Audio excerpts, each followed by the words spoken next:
સ્થાનિક સ્વરાજ્યની ચૂંટણી નજીકમાં છે ત્યારે ગાંધીધામ મહાનગરપાલિકા દ્વારા એક મોટા પ્રોજેક્ટની જે છે તે હવે શરૂઆત કરવામાં આવી છે, જેને લઈ વિગતવાર ચર્ચા કરીએ. નમસ્કાર, આપ જોઈ રહ્યા છો ન્યૂ ભારત ન્યૂઝ અને હું છું આપની સાથે વલ્લરી વ્યાસ.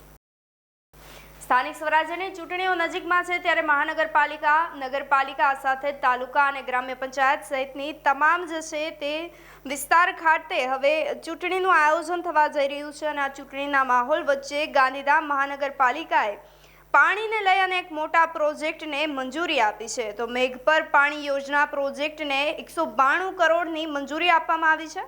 રાજ્ય સરકારે સૈદ્ધાંતિક મંજૂરી આપતાની સાથે જ હવે પાલિકા દ્વારા ટૂંક સમયમાં ટેન્ડર બહાર પાડવાની પણ પ્રક્રિયા હાથ ધરવામાં આવશે. જોકે આ પ્રોજેક્ટથી મેઘપર એટલે કે બોરીચી મેઘપર અને કુંભરડી મેઘપર સહિતના વિસ્તારની અંદર પાણીની સમસ્યાનો ઉકેલ આવી શકે છે.